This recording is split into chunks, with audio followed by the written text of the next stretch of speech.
MicroMike. Check him out on YouTube. He does great work. Mike, talk to me about this background, my friend. What's going on here? Hey, man, look, I'm hanging out with the crew right here. We got Jared Goff, where he's enjoying the podcast right there. Rory, he's really happy, even though he lost his legs. We got Dan Campbell having a good time. And, of course, you got Brad Holmes laughing because he's about to make a big trade at some point here soon. Yeah, well, you know what? I want before we get to the trade stuff. By the way, it's nice of Jared Goff, Dan Campbell to join. That's very nice of him. I gotta ask you. All right, absolute ass whooping on Sunday. I'll ask you this: your thoughts on the performance? Special teams looked very good. Just early, obviously, the secondary was getting cooked a little bit. But what'd you take away from that game, if anything? Oh, man. First off, I take away that the Detroit Lions special teams has really opened up right there. You know, that was one of the concerns coming into the NFL season was how the special teams going to be. Jake Bates making the field goal, the 51-yarder, all the extra points was very, very straight, unlike it was in the first part of the regular season. And obviously the coverage units has been good. But Khalif Raymond, let's talk about these kick returns. My God, they did a phenomenal job. And if you're winning like this on all three phases, I mean, you gave Jared Goff only 85 yards passing, and we put up 52 points. It's unbelievable. This offense is just fantastic. But a takeaway in the negative is I feel like we needed to get a pass rusher. There were just too many opportunities on the edge that you're sitting there and not getting to the quarterback. And I feel like we can beat teams like the Titans, but when we get to better competition, we're going to need a guy on the edge to help out. So those were my takeaways right there. This team is Super Bowl ready. Yeah, Mike, I do want to ask you, just like outside of that edge position when it comes to the corners, linebackers, safeties, like that defense. I mentioned earlier in the show, right now they're 8th in the NFL in points given up per game, points allowed. Do you think, like, once they add that this can be a Super Bowl winning defense and, like, they can actually – because obviously Hutch is just a different level. So if you have him, we're all probably sitting here like this is a top 10 defense, by far the best team in the NFL. But even like adding that one piece, do you still think they can get to that level defensively? I've been saying it, Mike, like you have an elite linebacking core, an elite safety crew, and the corners are starting to get together, and you have the best interior D line in the NFL. Like, are you kind of on that side of things where it's like, hey, just add those pieces and you're right there again? I think we're right here right now. I think this is a team that could win the Super Bowl right now, but I do believe that if we can get an edge rusher and a pass rusher, it kind of stamps that in there. Right now, I just feel like the Lions are above the rest of the NFC, but I still want to see a pass rusher. No guarantee at all, right? You still want to get that guy in there, especially when we're getting against big competition. The reason I do believe that is this offense is so high-powered and scores so much points, it makes the defense much easier. I mean, we literally had 35 points and a half, and what is the Titans going to do at that point? They just got to pass, or give up because we scored so much points so early, and so that's going to help out the defense. But you're right, I do think this defense can be a top 10 defense if we were to get a pass rusher. The linebacking core really good, even though we got some injuries there. It's really good. You got Jack Campbell playing at a higher level than it was last year. Alex Anzalone right now at a Pro Bowl level. Just a good job. You know, you got Malcolm Rodriguez who's got injured, but it looks to be a low ankle sprain, so maybe a week out. Still good, even though Derek Barnes out. The secondary, we got the best safety tandem in the NFL. Carlton Davis is playing at a really high level right now, and Terrion Arnold is getting better each week. The penalties in the secondary is getting better each week. So, yes, I feel like we're a championship defense, but you see what Kansas City is doing, right? They're loading up right now. So when I'm thinking about loading up, it's not just now at this point for the rest of the NFC, but we're looking at Kansas City. We got to combat what they're doing because it kind of feels like it's going to be a Lions-Kansas City Super Bowl. Yeah, and if so, a huge player in that matchup, if it were to be Lions, Kansas City, or even just looking forward ahead to this weekend with a big NFC North matchup, and this corner room right now, because we know that this defensive end room, it's a spot that they're in uncomfortably just because of injury, but this corner room, they're playing pretty healthy, and it seems like they still just really haven't clicked yet. Safeties have, corners have not. What's your confidence level in Terrion and Carlton going forward through this next stretch of football, which you're going to be playing better quarterbacks when you got back-to-back matchups with potentially Jordan Love and then C.J. Stroud the next week? I've been saying it's going to take a little bit for continuity, and all we expect is them just to get better each week, and that's what they're doing. That's what we're seeing. They're going to make mistakes. The secondary, there's a lot of new pieces there. Terran Arnold's a rookie, and Rakestraw, when he's slowly getting in there, right, when Hendon Hooker and our backups in there. But it's a group of players that haven't really played with each other that much. So each game, I'm just looking for them to get better. They're already better than last year's secondary, by far. Not even close. So I just want to see these guys get better each week. You know, holding Justin Jefferson to what they did was amazing. Now, obviously, this past game, that was a little bit rough, but they got it taken care of. Each week they'll get better. I'm confident. I'm very confident in the group. Yeah, Mike. I mean, it looked like Mason Rudolph in the first quarter. He was like him and Calvin Ridley. I mean, it's like freaking Joe Montana to Jerry Rice. But as the game moved on there, got a little better. And they didn't score really at all. What do you make of Isaiah Thomas, Al Muhammad, 2 practice squad guys kind of getting their number called? They were out there playing a ton of snaps. What'd you make of just the pass rush in general from that game? And I didn't get a chance to talk to you about the Vikings game. What'd you think of the pass rush the last 2 games now without Hutch? Now you get a 2-game sample size. We'll go back to the first part where you're talking about the first couple series of the game. I used to be in the health field. I believe in anesthesia, and we're going to go ahead and do anesthesia for those first couple of drives there. We're pretty bad in the secondary. We're going to talk about that. Go ahead and leave that in the past. But,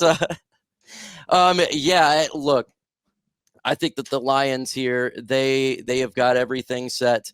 They're ready to roll for this. They just got to get better and better each week. Defensively, you got to come up with better schemes besides allowing a wide receiver getting wide open in the field, doing up 144 yards or 145, whatever it was right there. They'll get better, they'll grow, and we'll continue. But again, we got to look at this trade deadline. I think that's the number one key to this whole thing is the NFL trade deadline, what the line's going to do. All right, Mike, I'll just transition to that real quick because that's the elephant in the room with Detroit Lions fans is the trade deadline. You're sitting there with Brad Holmes right now. He looks like he just got done playing the piano for you. Who do you want Brad Holmes to go get? We're seeing Zadarius Smith. Obviously, I mean, a couple months ago I had thrown out Trey Hendrickson, and the Bengals keep losing. Where does your mind go, and who have you been talking about the most to get here to Detroit to help make an impact? And two, Mike, I would love to know. I know the edge is a big piece. Last year, he even got a wide receiver. Is there like a surprise position or player that you think as well that Brad will make multiple moves and go get a different piece for this team? The only thing I can think of, if they're going to do multiple moves, would be 2 edges. There's really not much out there else. I mean, this team is solid top to bottom, special teams all the way down, except for the edge position. Even backups on linebackers are good. The secondary, we go through the offense, so it's more of the edge there. Who would I want? You said, of course, I'd want Crosby or I'd want Myles Garrett. That's not going to happen. So, look, I would love Trey Hendrickson. That would be my number 3 option right there. He'd make a big fit right here. And he understands the coaching staff, has been with the players. That would cost a bit. What I think they're going to do is Zadarius Smith. That makes the most sense to me.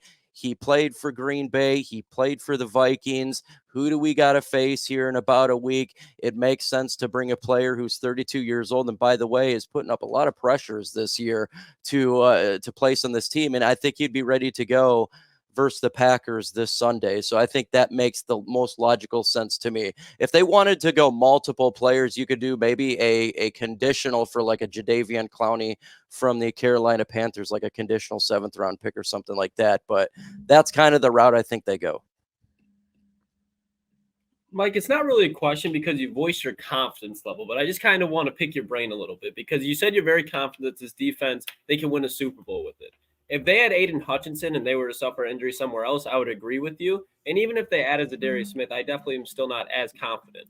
But you don't get a little bit concerned, especially like in the playoffs, with you see how Mason Rudolph's looking. I mean, when you look at the recent stretch of quarterbacks, Dak Prescott, but look at that offense, Sam Darnold, then you have Mason Rudolph, like we just said, Geno Smith, Kyler Murray, solid quarterback, but they didn't win that game. He didn't look too bad. You're not worried about in the playoffs and even in the Super Bowl if they were to play Lamar Jackson, Patrick Mahomes, Josh Allen, how this defense would hold up. Like you still think that they can win a Super Bowl. Well, first off, we would have to, in the playoffs, we wouldn't be facing Patrick Mahomes, Lamar Jackson, any of those. That would be the Super Bowl there. So I look at this team and I say, is the defense right now better than it was last year? I'm going to say, yeah, even without Aiden Hutchinson right now, it's better than than it was last year. I look at the offense. Is it better right now than it was last year? Yeah, I think it's better than it was right now than it was last year. And same with the special teams, even though it's a little bit small. This team, to me, is much better than it was last year. I think we're set up right now for the #1 seed. If we win this game Sunday, it's looking good. So if I look up from setting up from last year to this year seems to be set up even better. And we damn near made the Super Bowl. We were literally a quarter away. So am I concerned? For sure. Look, I want to get an edge more than anybody. But do I think that we can make a Super Bowl right now? Yes. Do I want to make a trade? 100%. Because like you said, what if it is a Lamar Jackson or a Patrick Mahomes? That's a different story. We've seen what can happen to us, when it comes to the Baltimore Ravens last year, or what we can do and beat Patrick Mahomes, the Kansas City Chiefs. So I want to trade 100%. But if I look at it and take a step back, this team this year is better than last year's roster. Yeah, I get that. I guess it's and the thing that's tough, and I'm sure you've had this as well, Mike, when you bring up these like conversations about the urgency of getting an edge. Like, where are you at with the Brad Holmes? Like, again, everyone trusts in Brad Holmes. We made that very clear. Trusted Brad Holmes. But where are you at with the timing of all this in terms of when you expect a move to be made? And is there a part of you that maybe is a little nervous whether or not Brad will make a move? Like, what's your confidence level in making a move? I guess I'll ask, because there's people that are like, I'm not sweating it. Brad might just chill. Like, do you see that? You mentioned earlier, the Chiefs are loading up. Yep. I think the Lions, like, those are the two teams in the NFL right now, the two best teams. And the Chiefs, they got a wide receiver. Oh, they lost one. Here they get DeAndre Hopkins. Oh, they need more pass rush help. Oh, they get Josh Uche. Like, where are you at with the urgency on this whole thing? I believe the Detroit Lions will make a trade by 99.9999999% chance. They're going to make a trade. They Mike. have absolutely been showing we're going to make a trade. I don't know what else Dan Campbell's got to do. He literally is jumping when they talked about it. Look, folks, it's going to happen. It's just what type of player they're going to get. I know a lot of people were mad about Josh Uche. He didn't fit well with the Lions were getting. He's a smaller guy. We're talking about 245 pounds. What if they've been talking about the type of pass rusher they would like to get, the bigger body, 275, right? They're wanting to get the bigger guy. So he didn't really fit what the Lions are going to get. So I'm perfectly fine with him going to Kansas City. They're loading up for what they're doing, but we need to load up for what we're going to do. And that's why I'm 100% confident that they're going to make a trade. I think it probably you'd think it happens within 24 hours, right? Because we got a big game coming up this Sunday. It makes sense. It's hard for me to believe if they have something close, like a deal in place, or at least they're having conversation with teams that Dan Campbell's saying, well, we do got this big game coming up that could really decide the #1 seed. We'll just wait after that game. So I think maybe they get a Zadarius Smith within 24 hours. Love it. I love that. I would say, go ahead, Jeff. Sorry. No, do you got anything else, Boone? Go ahead. Yeah, I was just saying, hey, go get Zadarius Smith, and then if you need to get someone else, like you said, Mike, a second pass rusher, the trade deadline's still next Tuesday, so you can go add someone else. I do want to ask you, though, Jared Goff, MVP type season so far. How are you feeling about that? Where do you have him? Do you think he right now is in lead for the MVP? And do you think he'll be in that position all season with this offense? Obviously, it's probably the highest powered offense and best offense currently in the NFL. Where do you see that kind of going this year? If you're a betting man, are you taking that bet for Jared Goff MVP? My God, he's been on a great run. Jared Goff, this past 4 games has been absolutely outstanding. He definitely needs to be in the conversation for MVP. Look, if he continues this ridiculous amount of completions and touchdowns and no turnovers, especially against the Green Bay Packers at the 425 game, I think he's going to explode up there right now. I think it's probably between him, Josh Allen, Patrick Mahomes, even though Patrick Mahomes is not playing well, but he is the lover by the NFL. Everybody loves him. Oh, we love Patrick Mahomes. Oh, yeah. So we know he'll be in the conversation just for that. But Yeah, he's got to be. He does this again. And look, we face the Bills too, by the way. So Josh Allen's going to be in that conversation as well. If the Lions win that game, I that could be the determining game, right? Who wins the MVP, how that turns out. So he's 100% in there. There's no doubt. Love it. Great stuff, Mike. We appreciate you as always, my friend. Mike's always like, hey, man, I'm willing to join. So I appreciate that. The you always taking time out of your day to join the show. You guys can check out Mike if you haven't already. Of course, and the link will be in the description as well at Lions Today. But Mike, we'll talk to you soon, my friend. Hopefully when some news breaks, you'll be covering it. I know immediately. So we'll talk to you next time. I appreciate you. Hey, what's going on there? It's Jeff Iafrate. Appreciate you for finishing the video. You can check out one of the videos here suggested or show support by commenting, liking, and subscribing. Buy your merchandise, officialctsports.com.